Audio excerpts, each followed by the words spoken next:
환호하는 거 보니까 복습이 잘 된 것 같아요. 저분이요. 네. 네. 아니, 오늘만큼은 또 넘기겠습니다. 여전히 우리 반장부터 한번 지난 시간 공부한 거 좀 봅시다. 우선 그 성경 본문에 보면 그 나무에 그 달린 자들은 다 저주의 상징이었다고 그 구약으로 넘어가서 다 그걸 공부를 했는데요. 구약에서는 어떻게 보면 그 나무에 매달린 자가 곧 이제 돌로 맞아 죽을 그럴 사람으로 묘사가 됐는데 그때 당시에는 그게 율법이었고 근데 그 다시 신약으로 와서는 오히려 탕자의 비유처럼 그 돌로 맞아 죽는 게 아니라 오히려 하나님께서 우리를 아들로 다시 회복시키시는 관계를 회복시키는 그러면서 그거를 예수 그리스도께서 그 회복의 가장 중요한 도구가 되시는 그런 걸 공부를 했습니다. 예, 전체 프레임에서 아주 중요한 관점이었죠. 예, 아주 잘 얘기했어요. 우리 향기 학생. 그 에발산에서 네. 그 돌을 쌓고 그 제단 얘기를 하시면서 번제 이렇게 화목제 드리는 그 제단 할 때 그 돌을 깎지 마라 이렇게 절대 뭐 쇠장을 건드리지 마라 이렇게 말씀을 하시면서 꼭 기억하라고 하셨던 것 중에 그 저희가 그 어쨌든 그 제단에 올려지는 돌을 공이라도 들어가면 하나님이 우리를 구원해 주실 때 우리가 제가 공들여서 되는 게 아니고 오직 하나님의 은혜로 구원이 되는 거다라고 말씀하시면서 그러니까 저희가 또 삶을 살아가면서 저희가 자꾸 뭘 어쨌든 저희 힘으로 하려고 하잖아요. 네. 그래서 어떻게 보면은 그럴 때 실수가 또 많은 것 같아요. 그래서 지난 한 주간도 하나라도 하나님께 다 물어보고 하나님께 다 막 여쭙고 그렇게 좀 의지하면서 살으려고 했던 그런 한 주였던 것 같아요. 우리가 제일 사실 하나님을 의지하지 않을 때가 언젠가 하면 힘든 일보다는 쉬운 일이에요. 그래서 진짜 기도는 뻔한 걸 기도하는 사람이 진짜 기도하는 사람. 네. 이건 확률적으로 당연히 될 거. 네. 네. 우리가 뭐 꼭 기도라는 과정을 거치지 않아도 당연히 네. 열매가 나오는 거, 결론이 나오는 거. 그걸 기도할 수 있는 사람이라면 네. 우린 그것을 하나님을 의지한다고 말하죠. 네. 기도. 네, 맞죠. 그러니까 어려운 것만 기도하는 게 아니죠. 네. 사실은 더 힘든 게 뻔한 걸 기도할 수 있을 때. 아주 중요한 관점. 네. 오늘 수업 갈라디아서 11강 오래된 미래 C. 자, 오늘 본문은 8절이죠. 우리 상훈 학생부터 한번 네. 2절씩 읽읍시다.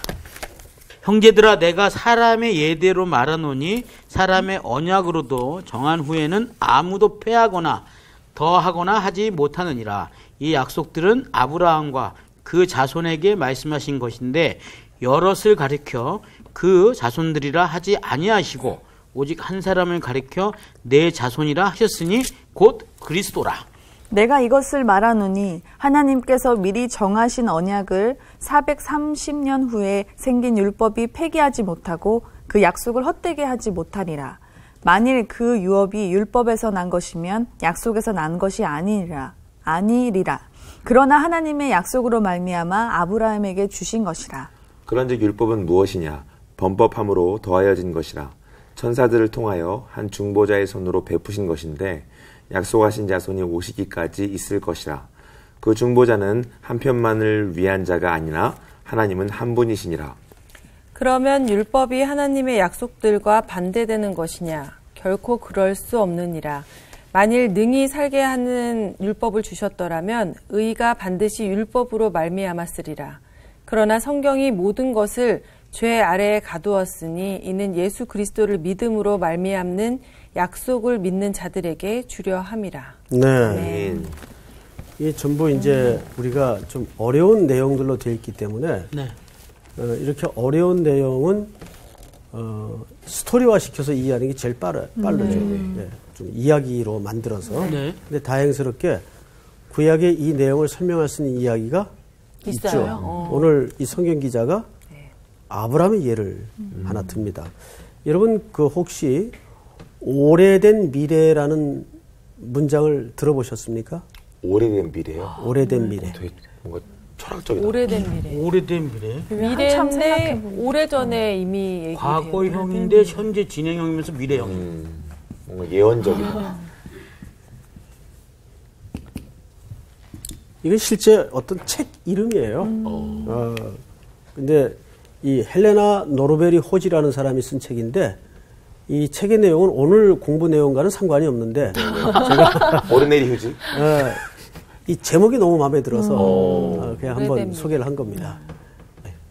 자, 이 오래된 미래라는 말을 우리가 딱 두 글자로 또 어떻게 묘사할 수 있을까요? 오래된 미래. 두 글자로요? 네. 오래됐어요? 근데 미래예요. 예언. 아니요. 뭐 비슷해요. 나도 그 얘기하고 싶었어. 비슷해요. 약속. 약속. 약속은 과거에 한 거죠.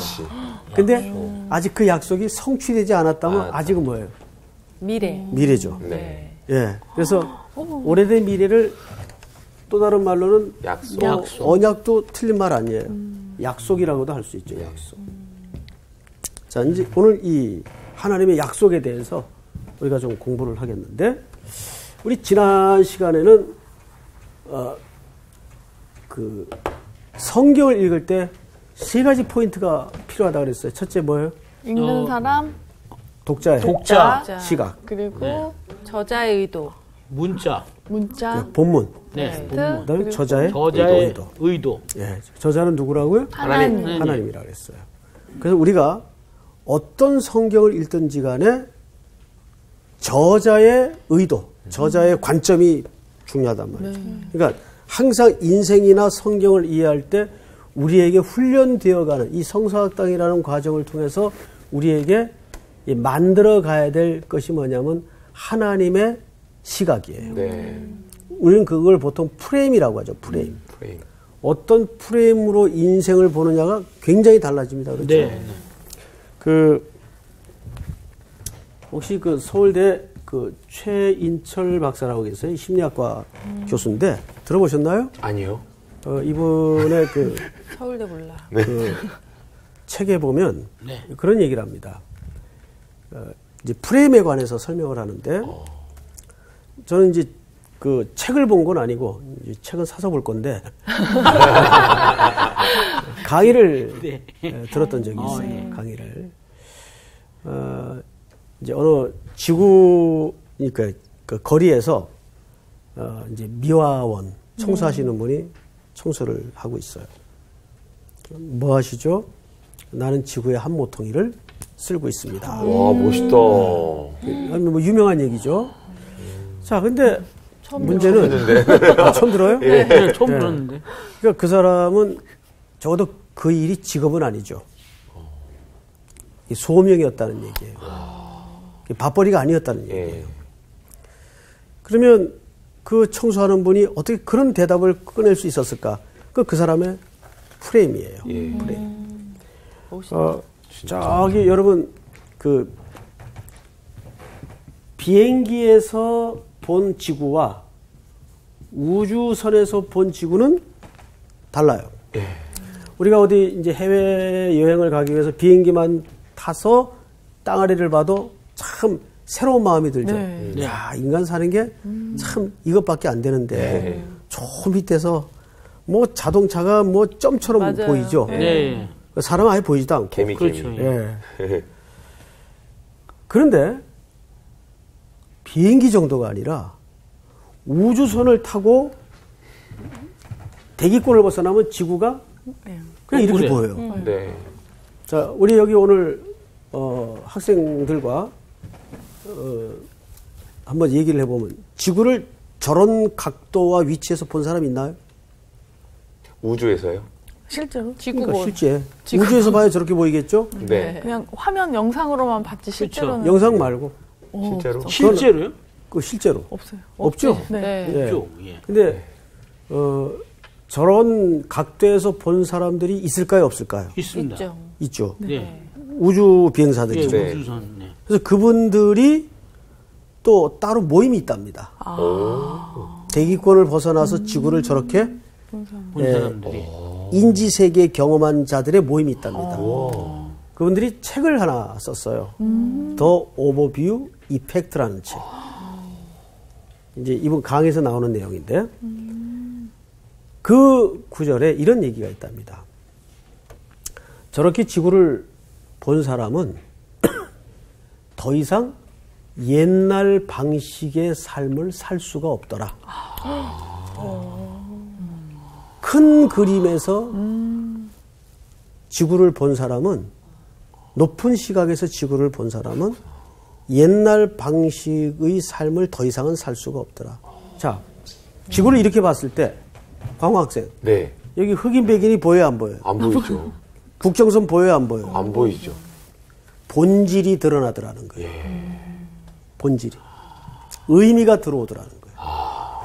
그러니까 이 얘기는 왜 제가 오늘 공부와 접목시키고 싶은가 하면 항상 성경이라는 책은 그리스도라는 프레임에서 봐야 돼요. 네. 모든 성경 구절이. 그리고 요한복음 5장에도 보면 이 성경은 누구에 대한 기록이라? 예수님. 그리스도에 대한 기록. 그리스도를 설명하기 위한 책이에요. 그런 프레임에서 보는 훈련이 돼야 돼요. 어렵더라도. 어렵더라도. 그러니까 이 성경은 단지 그냥 우리의 삶을 윤택케 하는 비결책이 아니에요. 자꾸 그런 식으로 이해해서는 안 돼요. 오늘 이 말씀이 나를 격려할 수도 있고 힘을 줄 수도 있어요. 그런데 본질적으로는 우리가 어떤 프레임을 가지고 성경을 읽느냐가 굉장히 중요한데 그리스도라는 프레임이에요. 오늘 전부 그 얘기를 사실은 이제 해야 될 겁니다. 자, 성경을 좀 보십시다. 우주를 한번 갔다 오자. 그래야 되겠다. 예, 갔다 오시기 바랍니다. 자, 15절을 보시면 네. 형제들아 내가 사람의 예대로 말하노니 사람의 언약이라도 정한 후에는 아무도 폐하거나 더하거나 하지 못하느니라. 여기 내가 사람의 예대로라는 말은 사람의 예를 하나 들겠다. 그 얘기예요. 예? 자, 그러면 누구의 예를 들까? 16절을 보시면 아브라함. 이 약속들은 아브라함과 그 자손들에게 말씀하신 것인데 자, 이제 아브라함 얘기를 좀 오늘 공부할 텐데 우리 창세기 15장으로 좀 넘겨봅니다. 창세기 15장 1절을 한번 봅시다. 1절. 자, 잠깐 1절 보기 전에 저를 먼저 보고 설명을 좀 들읍시다. 네. 창세기는 굉장히 큰 책이죠. 네. 50장에 걸쳐 기록이 됩니다. 그런데 창세기는 크게 두 구분으로 나누어질 수 있어요. 첫째 1장서부터 11장까지. 이걸 보통 우리가 원역사라고 해요. 이 땅의 기초가 하나님이 왜 인간을 만들었는지 쭉 열거를 해놓습니다. 11장까지. 그리고 이제 12장서부터 아브라함이라는 사람이 등장을 해요. 이분이 50장까지 그 야곱의 12아들의 이야기로 성경이 끝날 때까지 전부 이걸 보통 우리가 구속사라고 합니다. 구속사. 그럼 앞에 1장서부터 11장까지 이야기는 구속사가 아니냐? 그 얘기가 아니에요. 전체가 구속사의 이야기지만 구분을 하자면 그렇다는 얘기예요. 특별히 그 중에서도 이 아브라함 이야기는 우리의 믿음이 뭐냐를 설명하는데 바울이 가장 좋은 샘플로 꺼내 들고 있다는 거예요. 그런 관점에서 아브라함의 스토리를 오늘 좀 집중적으로 보도록 하겠습니다. 15장 1절 이후에 자, 이런 접속사를 여러분들이 간과해서는 안 돼요. 이후에라는 말은 지금부터 하고자 하는 얘기와 어떤 연관성이 있다는 얘기겠죠? 네. 이후에. 그러면 이후에라는 말이 무슨 일 이후에? 그 14장 얘기입니다. 네. 14장에서는 전쟁이 있었어요. 자, 보시면 소돔 왕과 또 그 주변의 모든 9개 부족과 또 아브라함의 318명의 가신과 엉켜붙는 대전이 일어납니다. 네. 그리고 아브라함이 보시는 대로 318명을 데리고 9개 부족과 전쟁을 해서 승리를 거두어요. 네. 그리고 전부 다 빼앗겼던 조카들, 재산들 다 회복해 찾아오죠. 네. 네. 자, 그런데 그 이후에 그 말이에요. 그 이후에 여호와의 말씀이 환상 중에 아브라함에 임하여 이르시되 아브라함아 두려워하지 말라. 저를 보세요. 다짜고짜 환상 중에 하나님이 나타나셔서 아브라함의 첫 말씀이 뭐죠? 두려워하지 말라. 지금 뭐 룰룰랄라 잘 지내고 있는데 네. 두려워하지 마라. 네. 그럴까요? 하나님도 문맥이 있는 분이에요. 뭔가 아브라함이 이제 그 두려워하고 있었던 와중에 거예요. 당연하죠. 그러면 현기 학생, 그 아브라함의 마음속에 짓누르고 있는 두려움의 정체가 상식적으로 뭘까요? 전쟁? 아니, 그러니까 이제 다 승리했는데 이제 앞으로 이걸 또 이끌어가야 하는 그런 걸까요? 다 승리했는데 앞으로 이걸 이끌어가야 되는 걱정. 뭐 그 걱정도 가능해요. 가능한 걱정이에요. 우리 광호 학생은 이 이제 전쟁에서 이겼는데 다 얻고 막 잔치도 벌어주고 축하하는 자리도 있고 막 그러는데 얻은 게 많잖아요. 근데 하나님이 약속하신 게 있었는데 얻은 건 많은데 나이는 들고 이제 물려줄 자손이 없으니까 그것에 대해서 좀 걱정이 있는 거 아닐까요? 아, 그 많은 이걸 재산물을 물려줄. 예. 오, 근데 그 자식이 아브라함 없어서. 게 아닌데. 그 희한한 저는 뭐 그런 생각을 해봤습니다. 그냥 글쎄. 어째 전쟁에서 이기고 나면 또 누군가한테 공격받을 또 생각에 그냥 두려울 것 같아요. 이기고 나면은 또 누군가의 공격을 또 대비해야 되는 그런 것들이 있지 않을까요? 지난 시간부터 아주 그 대답을 잘 해요. 괜찮나요? 아니, 저는 제가 얘기하려고 그랬는데 기회가 왜 저한테 안 물어보시죠? 당연히 네. 보복에 대한 두려움이죠. 네. 자, 당연히 모든 걸 빼앗아 회복해 돌아왔다면 고대 이 부족 간에 또 싸움. 재발되는 전쟁에 대한 염려입니다. 네. 그걸 뭘로 알 수 있냐면 여러분 성경을 잘 보세요. 임하여 이르시되 아브라함아 두려워하지 말라 나는 네 뭐요? 방패요. 자, 저를 보세요. 방패는 뭐 밥하는 데 쓰는 겁니까? 뭐 하는 데 쓰는 겁니까? 전쟁 때 전쟁 용어예요. 그러니까 말하자면 지금 방금 우리 수희자매가 얘기한 것처럼 보복에 대한 두려움이에요. 그러면 자 고대 전쟁에 가장 부의 상징이요 능력이 뭐예요? 숫자가 많은 거예요. 네. 네. 숫자. 근데 정작 지금 자기 자식이 하나도 없어요. 이때는 정식 국가 단위가 형성되어 있지 않을 때입니다. 족장 시대예요. 쉽게 얘기하면. 예. 그러면 족장이라는 철저히 혈연 중심 사회예요. 그러면 내게 군대가 있다는 건 식솔들이 많다는 얘기예요. 그렇죠. 근데 지금 아브라함은 정작 키운 종밖에 없어요. 네. 게다가 자기 몸에서 난 자식은 없어요. 네. 자, 방금 또 우리 자매가 얘기한 것처럼 보복에 대한 걱정이 있어요. 이 두려움이, 이건 생존에 대한 두려움. 이 두려움이 아브라함의 마음을 짓누르고 있었던 겁니다. 앞으로 어떻게 될 것인가? 혹 저들이 보복 공격을 해오면 나는 또 어떻게 해야 되는가? 자, 이때 하나님께서 나타나십니다. 네. 두려워하지 마라. 나는 너의 방패요 지극히 큰 상급이라. 자, 그런데 2절을 볼까요? 2절을 우리 상훈 학생이 한번 읽어보세요. 아브라함이 이르되 주 여호와여 무엇을 내게 주시려 하나이까? 나는 자식이 없사오니 나의 상속자는 이 다메섹 사람 엘리에시니이다. 네. 띄어쓰기를 잘하세요. 네. 우선 여기에서 이제 본격적으로 아브라함과 하나님 사이에 대화가 이루어져요. 이제 드디어 네. 약속을 형성하기 위한 대화가 이루어집니다. 자, 근데 이 대화를 잘 보세요. 주 여호와여 무엇을 내게 주시려 하나이까 나는 자식이 없사오니. 그러니까 이것은 누구의 의도가 드러난 겁니까? 아브라함. 아브라함은 가장 강렬한 인생의 허기가 뭐예요? 자식이 없는. 자식이 문제예요. 이때는 그게 지금보다 훨씬 심할 때잖아요. 이때는 진짜 자녀를 엄청 많이 낳고 그걸로 뭐 약간 자식이 부나 재산 재산이었잖아요. 이렇게 맞아. 할 때니까.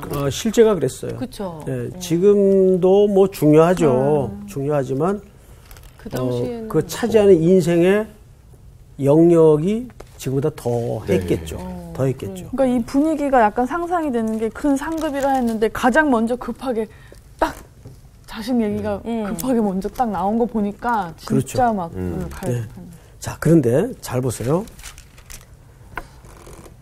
아브라함이 또 3절입니다. 이르되 주께서 내게 씨를 주지 아니하셨으니 내 집에서 길린 자가 내 상속자가 될 것이니이다. 엘리에셀을 두고 하는 얘기예요. 네. 자기 집에 이제 종 하나가 있었는데 이제 성실하고 신실하니까 할 수 없이 이 친구한테 상속을 해야 되겠다. 이렇게 됐던 거죠. 근데 하나님이 단호하게 이렇게 얘기합니다. 4절. 여호와의 말씀이 내게 임하여 이르시되 그 사람이 내 상속자가 아니라 내 몸에서 날 자가 내 상속자가 되리라 하시고 그를 이끌고 밖으로 나가 이르시되 하늘을 우러러 무뼈를 셀 수 있나 보라. 또 그에게 이르시되 네 자손이 이와 같으리라. 자, 이제 멋있다. 별이 많이 떴었어요. 네. 뭐 고대 네온 사인 불빛 하나 없는 상황이었으니까 별이 얼마나 많이 떠 있었겠고 잘 보였을까요? 네. 마치 이렇게 까만 우리 여기 스튜디오 천장만 봐도 저런 까만 하늘에 마치 그 보석을 뿌려놓는 것 같은 별들이 떠 있었을 거예요. 네.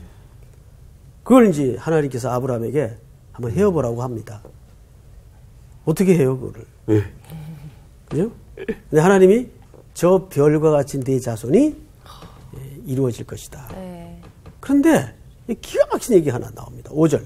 중요하게 같이 한번 읽을까요? 네. 시작. 6절. 시작. 아브라함이 여호와를 믿으니 여호와께서 이를 그의 의로 여기시고. 네. 여기 아브라함이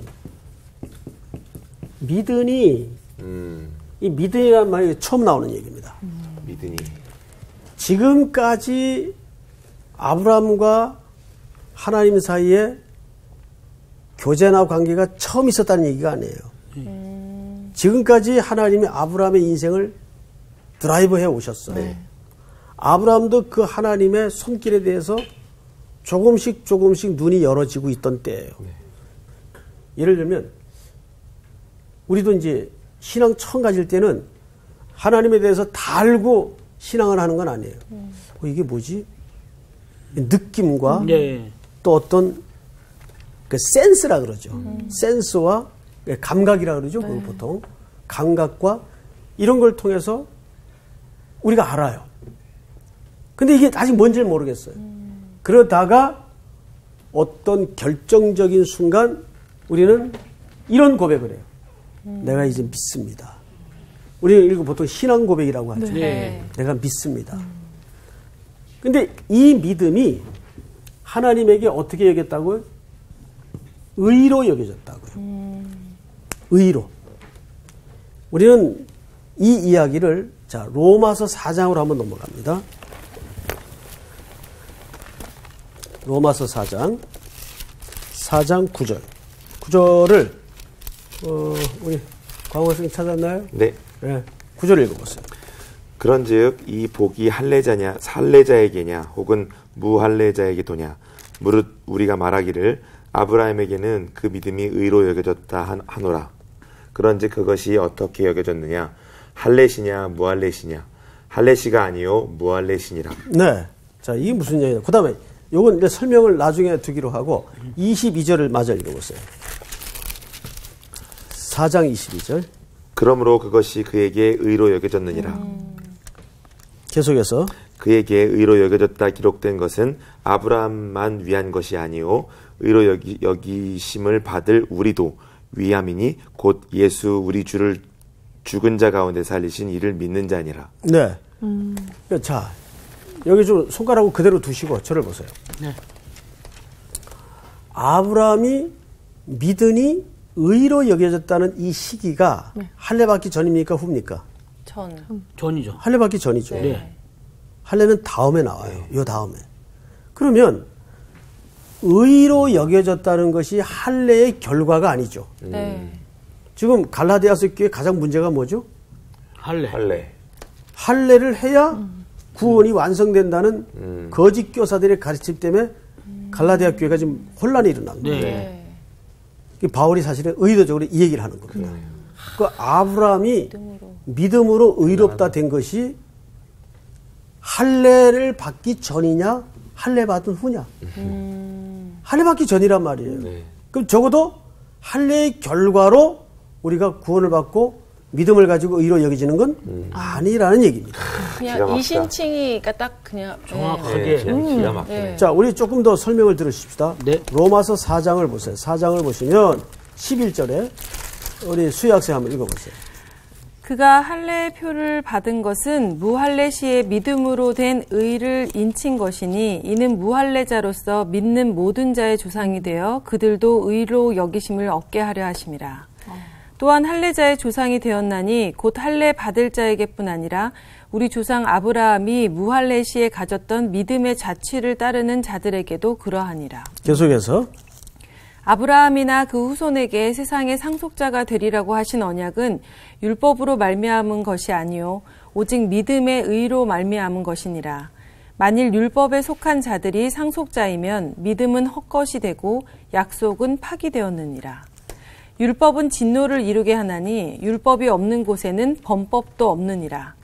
그러므로 상속자가 되는 그것이 은혜에 속하기 위하여 믿음으로 되나니 이는 그 약속을 그 모든 후손에게 굳게 하려 하심이라. 율법에 속한 자에게뿐만 아니라 아브라함의 믿음에 속한 자에게도 그러하니 아브라함은 우리 모든 사람의 조상이라. 네. 자, 잘 읽으셨어요? 그러니까 아브라함이 믿음의 조상이라고 얘기할 때는 오해하면 안 돼요. 믿음이 우리식 개념으로 좋아서 믿음의 조상이라는 말이 아니에요. 믿음이 얼마나 하나님의 홀로 하신 선물이고 하나님의 은혜인가를 가장 잘 설명할 수 있는 샘플이 누구란 얘기예요? 아브라함. 그래서 믿음의 조상이에요. 믿음이 좋아서 믿음의 조상이 아니고 네. 좋기는커녕 이 믿음으로 의로 여김을 받고 나서 그가 안 믿고. 저지른 행동이 뭡니까? 아내를 거의 팔 뻔했잖아요. 네. 그것도 있었지. 또 거기에서 얻어진 것 챙긴 것 가지고 희죽거리고 네. 좋아하고 그게 아브라함의 상태입니다. 자, 여기서 지금 매우 중요한 이제 언약이 이루어집니다. 네. 창세기 15장으로 다시 가서 보세요. 창세기 15장. 15장 6절을 보세요. 아브라함이 여호와를 믿으니 여호와께서 이를 그의 의로 여기시고, 자, 아브라함이 여호와를 믿었다. 이 말을 우리 관점에서 이해하면 안 되고 지금까지 저 갈대아 우르의 우상에 살던 아브라함을 영광의 하나님이 나타나셔서 걸음마 시키듯 한 걸음 한 걸음 어떻게 하신 겁니까? 이끌어내어 설득해 오신 거예요. 네. 그러니까 믿음은 정확하게 보세요. 믿음은 하나님의 뭐다? 설득이다. 하나님이 다 믿게 하신 거예요. 네. 그리고 나서 이제 아브라함 입장에서 이제 제가 믿습니다 하면 그 하나님의 공로를, 하나님의 능력을 누구 것으로 여겨주는 겁니까? 하나님 것으로. 우리 것으로. 아, 우리 것으로. 정신이 없네. 네, 정신 차리세요. 네. 우리 것으로. 하나님의 것을, 하나님의 수고를, 하나님의 노력을. 너무 소리를 질렀나요? 네. 제가 정신 차려야 되니까. 네. 안타까운 마음에. 네, 안타까웠습니다. 네? 예. 하나님의 모든 설득 과정을 하나님이 하셔놓고 똑같아요. 이게 애들 키울 때 보면 이제 벌벌 기어다니는 것부터 잡아서 자 걸음마 그러고 이제 한 발 짐으로 딱 뛰면은 어이구 잘했다. 의로 여기는 거예요. 이렇게. 이해가 돼요? 예. 네. 근데 그 이면의 모든 수고를 누가 다 해요? 하나님. 부모가. 그렇죠. 부모가 다 먹이고 재우고 부모는 잠 못 이루고 그리고 이제 겨우 첫 발 뛰면은 그 모든 공로를 누구에게 돌려요? 자식한테. 자식한테 돌려요. 아이고 잘했다. 기특하다. 잘하긴 부모가 다 했는데. 맞아요. 근데 수사학적으로는 참 기특하다. 네. 이렇게 얘기하는 거예요. 이해가 됩니까? 네. 이해가 확 옵니다. 예. 그거를 의로 여겼다고 하는 거예요. 그거를. 그래서 이 의는 하나님의 의. 네. 하나님의 의. 그 이야기를 이제 우리 광호 학생이 7절서부터 한번 읽어보세요. 15장 7절. 네. 또 그에게 이르시되 나는 이 땅을 내게 주어 소유를 삼게 하려 하고 너를 갈대인의 우르에서 이끌어낸 여호와니라. 여기에 다 담겨져 있는 거예요. 네. 누가 이끌어낸 거예요? 하나님께서. 하나님이. 네. 이 말이 스데반의 설교에서도 나오죠? 네. 스데반의 설교에서도 나와요. 자, 계속 읽어보세요. 8절. 그가 이르되 주 여호와여 내가 이 땅을 소유로 받을 것을 무엇으로 알리이까? 여호와께서 그에게 이르시되 나를 위하여 3년 된 암소와 3년 된 암염소와 3년 된 숫양과 산 비둘기와 집 비둘기 새끼를 가져올지니라. 아브라함이 그 모든 것을 가져다가 그 중간을 쪼개고 그 쪼갠 것을 마주 대하여 놓고 그 새는 쪼개지 아니하였으며 솔개가 그 사체 위에 내릴 때에는 아브라함이 쫓았더라. 해질 때에 아브라함에게 깊은 잠이 임하고 큰 흑암과 두려움이 그에게 임하였더니 여호와께서 아브라함에게 이르시되 너는 반드시 알라. 내 자손이 이방에서 객이 되어 그들을 섬기겠고 그들은 400년 동안 내 자손을 괴롭히리니 그들이 섬기는 나라를 내가 징벌할지며 그 후에 내 자손이 큰 재물을 이끌고 나오리라.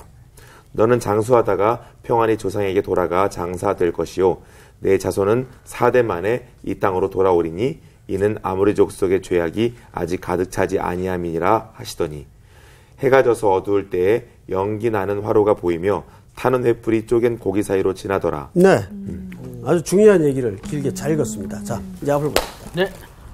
아브라함이 질문을 했어요. 의로 여겼다 그러니까. 그러면 이 땅이 우리 후손들의 땅이 될 줄을 뭘로 알 수 있습니까? 그러니까 이 얘기는 뭐냐면, 뭐 이렇게 보증이라도 해야 될 거 아닙니까? 그렇죠. 그렇죠. 도장이라도 찍어야 되는데. 그렇지. 그래서 하나님이 그래 좋다. 그러면 우리 계약하자. 네. 그래서 약속을 합니다. 계약을 합니다. 그러니까 계약서에다가 이제 말하자면 사인을 하는 거예요. 네. 근데 그 내용이 뭐냐면 암염소, 암소 네. 이거를 고기를 가져다 놓고 전부 쪼개요. 네. 근데 성경을 잘 보니까 쪼갠 고기 사이로 17절 해가 져서 어두울 때 연기나는 화로가 보이며 타는 횃불이 쪼갠 고기 사이로 지나가더라. 뭔가 서명 같은. 그렇죠. 사인이지. 그러니까. 횃불이 사인펜인 거지. 사인. 자, 여기 보세요. 고기가 이렇게 쪼개져 있어요. 네. 그러면 분리가 돼 있죠, 지금. 네. 그리고 나서는 횃불이 이쪽엔 고기 사이로 지나가요. 이게 뭘까요? 사인. 이거는 사인이라고 무조건 결론만 자꾸 얘기하지 말고 사인은 맞는데 그 사인의 의미를 알아야죠. 줄 알았어. 고기가 쪼개진 것도 분리죠. 네. 근데 그 사이에 횃불이 지나가면 붙는구나. 아유 하나님. 내가 이런 학생을 하죠.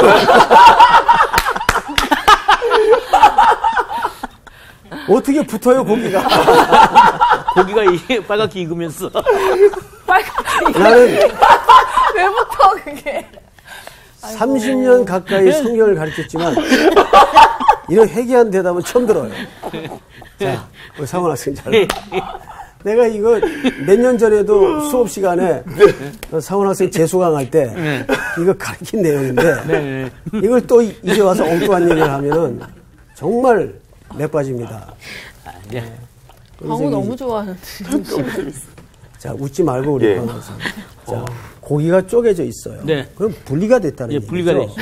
근데 그 사이에 횃불이 지나가는 거는 붙으라고 지나가는 게 아니라 완전한 분리. 완전한 분리. 예? 완전한 분리. 네. 그 이 얘기는 무슨 얘기냐면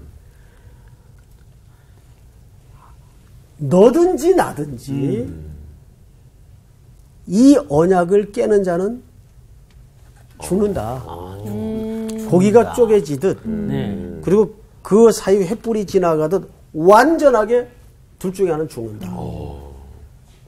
무슨 약속? 완전한 약속. 여기 지금 성경을 보세요. 오늘 안 된다. 성경을 보세요. 자, 보세요.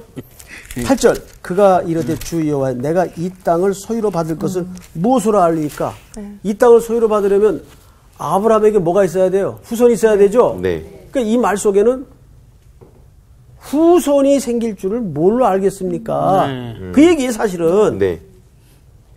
그러니까 하나님이 계약을 해준 거예요. 약속을 해준 거예요.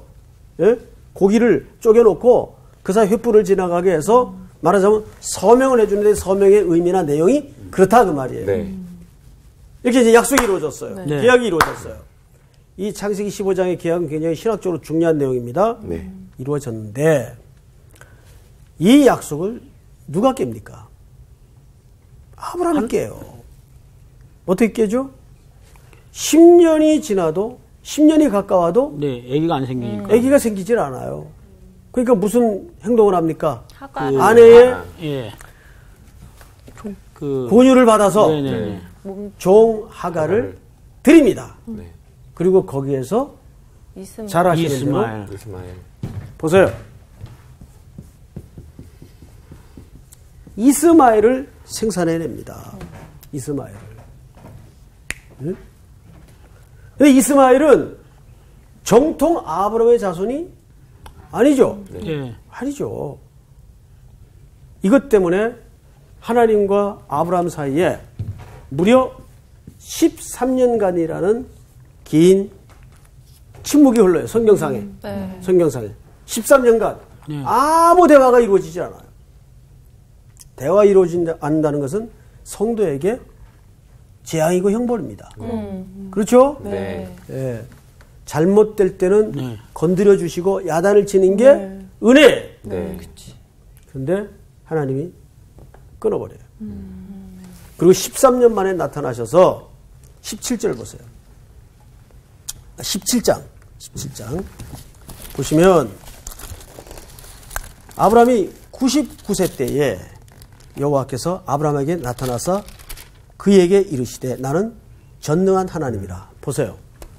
13년간의 긴 침묵을 깨고 하나님이 나타나셔서 첫 마디가 전능한 하나님. 전능한 하나님. 나는 전능한 하나님이다. 그 이 말 속에는 하나님이 자기를 자랑하려고 난 전능한 하나님이다 이럴까요? 네, 아니요. 이 말 속에 책망이 들어가 있죠. 네. 책망이. 너 왜 내 능력을 믿지 않았느냐? 네. 내가 약속한 이 말을 왜 신뢰하지 않았느냐? 네. 이 책망이 들어가 있는 거예요. 그리고는 태어난 아들이 누굽니까? 이삭. 이삭입니다. 자, 그런데 이후에 이삭이 태어나는데 이삭이 태어나기 전에 잘 보세요. 뭘 행하게 합니까? 할례를 행하게 해요. 아, 그렇죠. 할례. 할례라는 것은 아시는 대로 남자의 생식기 끝을 잘라내는 이스라엘 백성들이 갖는 전통적 행위가 됩니다. 할례를 행하여. 그러니까 그 표피 끝을 잘라내는 행위를 통해서 메시지가 있죠. 네. 육체적인 능력을 끊는 거죠. 네. 그러니까 그 말은 약속대로 이 약속을 깨는 자는 너든지 나든지 죽는다. 그랬으니까 누가 죽어야 돼 지금? 아브라함이 죽어야 돼. 네. 그 상징으로 할례를 명하는 거예요. 할례를 행했다는 것은 내가 죽었다 그 말이에요. 죽었다. 그러고 나서 얻은 아들이 뭐예요? 이삭. 그 이삭은 그래서 히브리 기자가 뭐라 그래요? 죽은 몸 같은 데서 났다 그래요. 그러니까 이삭은 아브라함의 자식이기보다는 약속의 자녀죠. 네. 하나님의 자녀죠. 그렇게 되는 겁니다. 네. 그래서 이게 이스마엘이 육체로 난 자기 실력대로 난 아들이라면 이삭은 약속을 따라 난 자녀. 하나님이 주신 자녀라 그 말이에요. 네. 이 삶의 원리는 질서는 얼마나 중요하냐면 우리는 항상 하나님이 주신 것이 복인 줄 알아야 돼요. 그런데 보통 인간이 자꾸 이스마엘을 만들어내죠.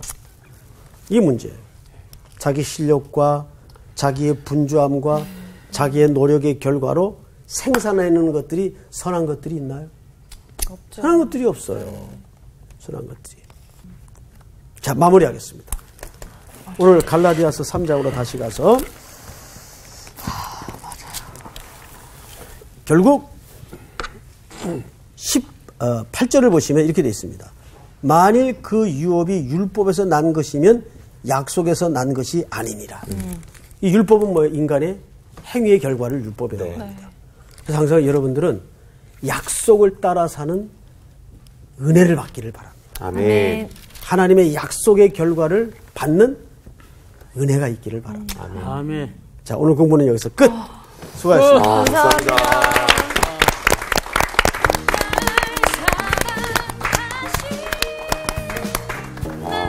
진짜 감동스럽다. 오늘 말씀은 더더욱. 제일 중요한 건 이제 믿음인 것 같아요. 뭘 우리가 여기서도 제일 중요한 팩트가 그런 거잖아요. 우리가 뭘 해서가 아니라 하나님이 하신 약속을 믿는 거. 그러니까 우리가 뭘 열심히 해가지고 하나님이 이루어주실 거야 이런 게 아니라 하나님이 하실 거야. 그 믿는 믿음으로 서는 게 아닌가 생각해요. 우리가 막 그러잖아.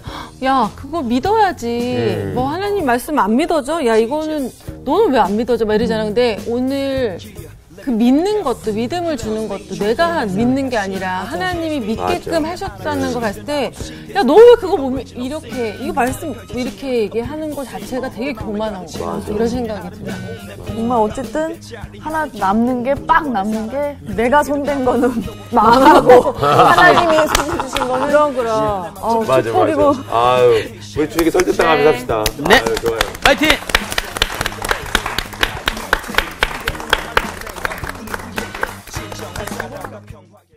이번 주 퀴즈입니다. 예수님이 십자가에서 하신 마지막 말씀은 무엇인가요? 1번, 내가 목마르다. 2번, 다 이루었다. 3번, 보라, 내 어머니라. 정답을 아시는 분은 CBS 성서학당 홈페이지에 정답을 올려주시거나 우편으로 보내주시면 됩니다. 보내실 곳은 서울특별시 양천구 목동서로 159-1 CBS 성서학당 담당자 앞입니다. 연락처를 꼭 남겨주세요. 선정되신 분들에게는 대한성서공회에서 성경, 송태근 선생님의 쾌도남마 사무엘상, 김기석 선생님의 광야에서 길을 묻다, 말씀의 빗속을 거닐다, 성경 통독을 위한 최고의 자습서 성경 2.0 가운데 하나를 드립니다.